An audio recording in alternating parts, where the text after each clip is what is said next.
Welcome to Go Fact Yourself, the Top 10 Lists podcast. Great to be here. Today, we're diving in, a top 10 journey into, well, the world of human error, the really expensive kind. The kind that makes you wince just thinking about the price tag. Exactly.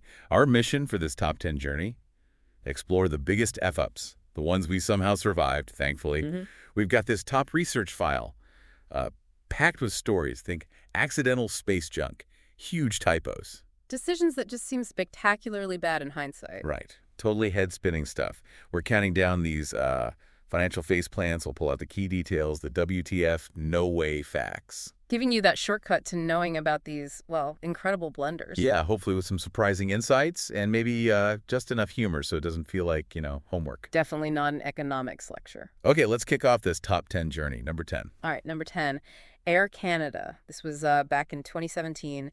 A $200 million glitch fest. Glitch fest. Okay, tell me more. So the core issue, unbelievably simple, really. A technician accidentally deleted critical flight planning software. Just poof. My God, just deleted it, like dragged it to the trash bin. Well, metaphorically, maybe. Yeah. But the result, disaster. 241 flights delayed. Look. And 20,000 passengers just stranded. 20,000 people just Yeah. from one deletion. That's insane. You could just picture the chaos at the airports. Total chaos. And the cost, as you said, estimated around $200 million. Whew. And how long did it take to fix? Please tell me it wasn't long. Well, that's the kicker. Our top research says it took nearly 2 full days to fix the software. 2 days. Yeah. Which, really makes you wonder about their backups, their redundancy. Right. You'd think for something that vital, it feels very fragile. It really does. A stark reminder, like you said, of human error in our super high-tech world. Okay, wow. Let's move on. Number 9. This sounds modern. The man who lost $220 million in Bitcoin in the trash. So this one is painful. James Howells. Back in 2013, early days for Bitcoin, relatively speaking. He threw out a hard drive, just tossed it, and on it, 8,000 Bitcoins. 8,000. What's that worth now? Now, around $220 million, give or take. Oh, my goodness. In a landfill somewhere. Yep, just sitting in a landfill in Wales, presumably. Has he tried to get it back? I mean, for $220 million? Oh, has he ever? He's been trying for years. He even proposed this multi-million-dollar plan, like $12 million. For what? To excavate the landfill, using robotic diggers, AI, the works. You're kidding. Did they let him? Nope. The local council keeps blocking him. Safety concerns, environmental permits, you name it. Wow. Talk about a lost fortune. A digital treasure buried under actual garbage. It's almost poetic in a tragic way. It really highlights the weirdness of digital assets, doesn't it? How Yeah. intangible value can be and how permanently you can lose it. Absolutely. Okay, let's shift gears. Number 8, NASA. A metric mishap. This sounds like a classic. It is a very, very expensive classic. The Mars Climate Orbiter mission, $327 million. Okay. What went wrong? Basically a units problem, a fundamental communication breakdown. Lockheed Martin, the contractor, built a key part of the system using imperial units, feet, pounds. Right. Like we use here mostly. But NASA, they work in metric for space stuff, kilograms, meters. It's the standard. Uh-oh. So the software was getting numbers in, say, pounds, but thought they were kilograms. Essentially, yes. They were feeding navigation commands based on the wrong units, so the trajectory calculations were completely off. And the results. The orbiter approached Mars at the wrong angle, dipped too low into the atmosphere, and just burned up. $327 million, gone. Just like that. Because of units. How did nobody catch that? That's the truly baffling part. This fundamental error, metric versus imperial, went unnoticed for months during development and testing. Months. Wow.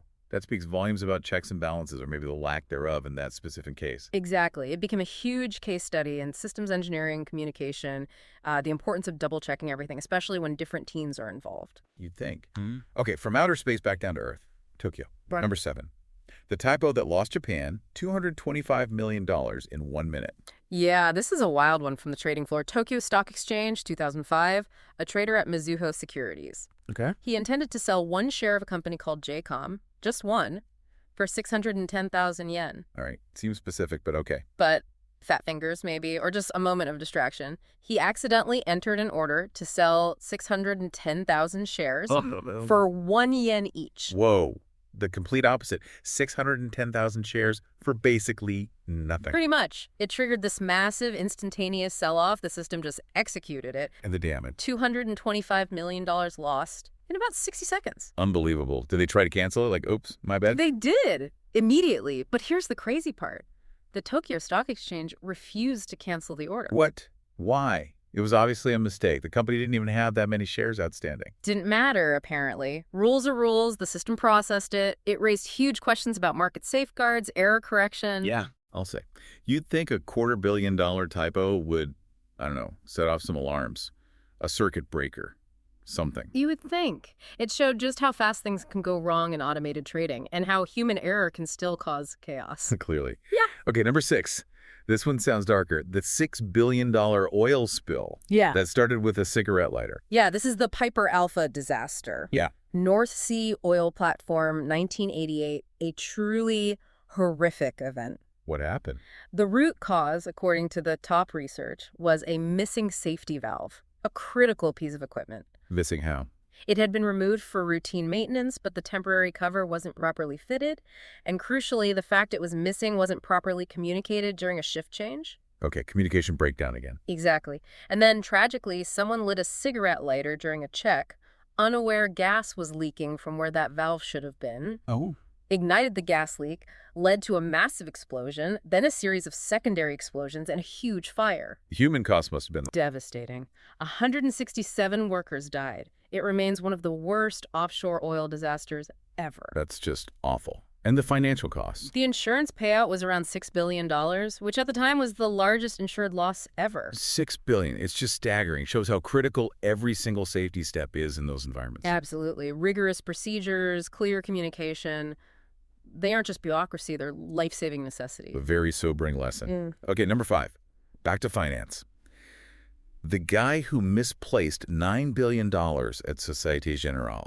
Misplaced is putting it mildly. This is Jérôme Kerfiel, Société Générale, the big French bank. This was 2008. Okay, what did he do?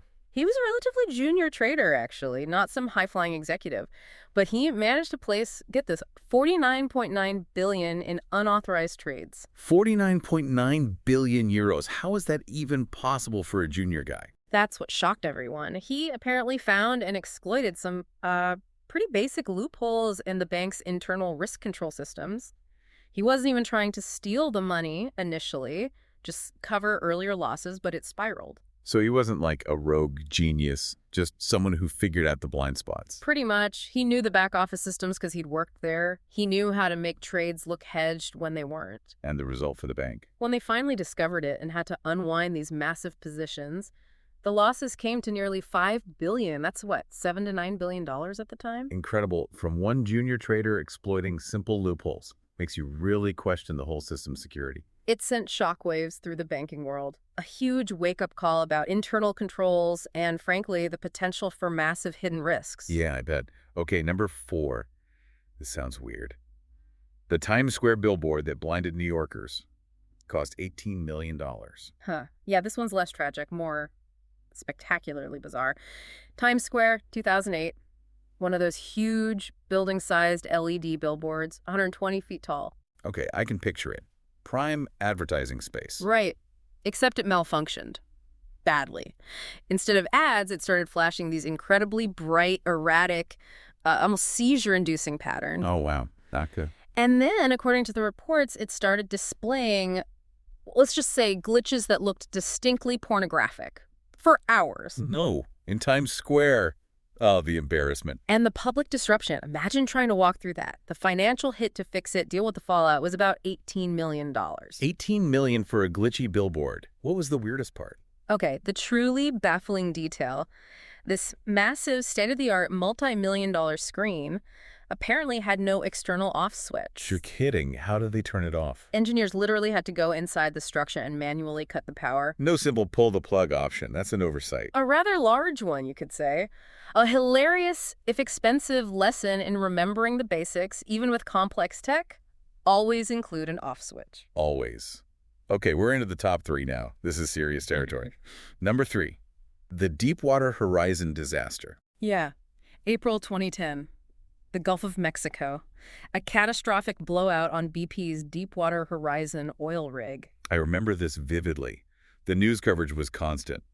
It was. The explosion itself killed 11 workers, but the environmental disaster that followed was unprecedented in U.S. waters. How much oil actually spilled? The estimate settled around 210 million gallons of crude oil, gushing into the Gulf for almost 3 months. 3 months. The environmental damage. I mean, it must still be affecting the region. Absolutely. Fisheries, wildlife, coastal ecosystems. The impact was devastating and incredibly long-lasting. And the financial cost for BP? Astronomical, I assume. Over $65 billion. That's cleanup costs, legal settlements, fines, environmental compensation, and still counting, arguably. 65 billion. And the PR disaster was immense too, right? I remember the CEO. Ah, yes, Tony Hayward. His comment, "I'd like my life back," became infamous. Yeah, probably not the best thing to say when millions of gallons of oil are destroying a coastline and livelihoods. It really underscored the disconnect, didn't it? Between the corporate level and the scale of the human and environmental tragedy unfolding. A massive failure on multiple levels. Truly. Okay, number 2. This title is chilling. The guy who lost the atomic bomb and never found it again. It sounds like fiction, but it's real. February 1958. Off the coast of Tybee Island, Georgia. What happened? A plane crash. A mid-air collision during a training exercise. Duh. A B-47 bomber carrying a Mark 15 nuclear bomb collided with an F-86 fighter. And they just dropped the bomb. To save the damaged aircraft and crew, the pilot got authorization to jettison the bomb over Wassaw Sound near the coast. The plane landed safely. But the bomb. Never recovered. Despite extensive searches at the time, it's still down there somewhere. The nuclear bomb is just sitting on the seabed near Georgia, Yeah. disarmed. Officially, it's described as containing conventional explosives but lacking the plutonium core needed for a nuclear detonation. But it's still a multi-ton weapon with hazardous material. That's not exactly comforting. Have they ever thought about trying to get it back? They've reassessed it over the years. The official Air Force position is that it's safer to leave it undisturbed. Retrieval attempts could be risky, could potentially rupture the casing. Safe if undisturbed. Okay. What's the potential cost if something did happen, or if they decided they had to clean it up? Our top research suggests estimates are over $100 million for a potential future cleanup, assuming they could even precisely locate it again.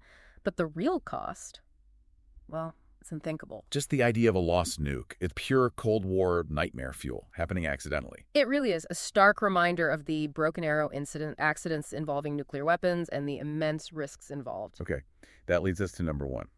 The most expensive F-up we somehow survived. Yeah. It has to be Chernobyl, right? It has to be. April 26, 1986, the Chernobyl nuclear power plant in Ukraine, then part of the Soviet Union. What exactly caused it? I know it was a test, but... It was a poorly designed and improperly conducted safety test on reactor number 4. A combination of design flaws in the reactor itself and operators violating procedures led to a sudden, uncontrolled power surge.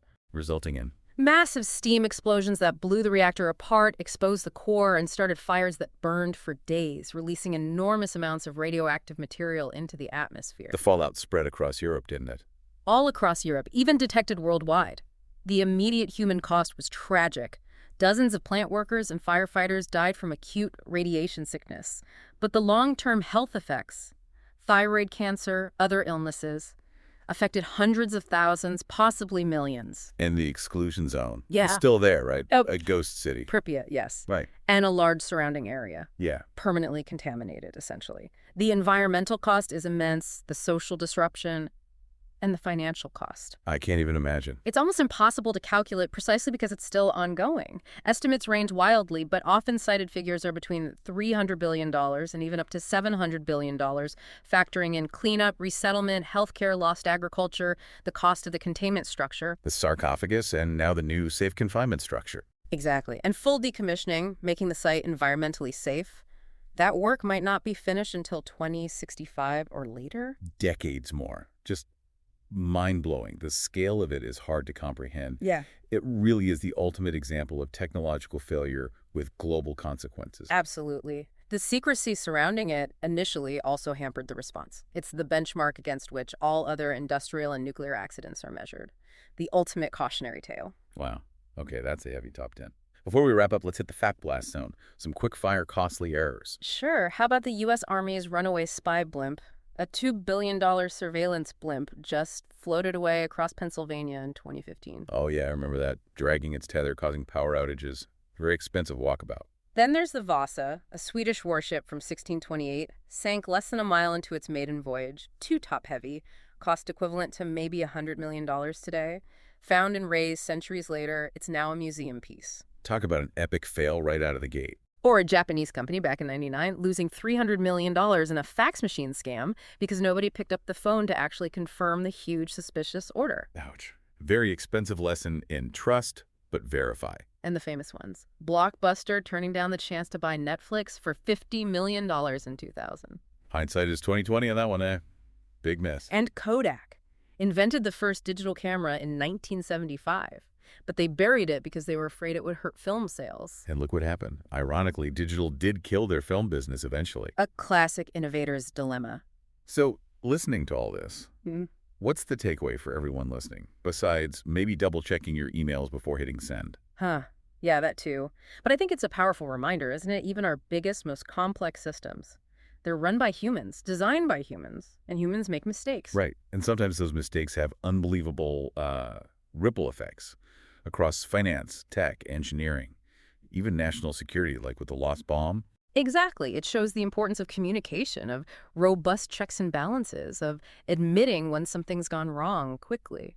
Hopefully this top 10 journey gave folks some, I don't know, aha moments maybe. A look at how spectacularly things can go sideways and what that looks like financially. And hopefully it was a fascinating glimpse into these historical blunders. So here's a final thought to chew on, something to go fact yourself about. Thinking about the scale of these past fuff-ups, the sheer cost, what things are we doing now? You know, what accepted practices, what technologies might future generations look back on and just go, what were they thinking? How could they not see the risk? That is a provocative thought. What are our current collective blind spots? Something to ponder. Definitely. Share, rate, follow, and go fact yourself.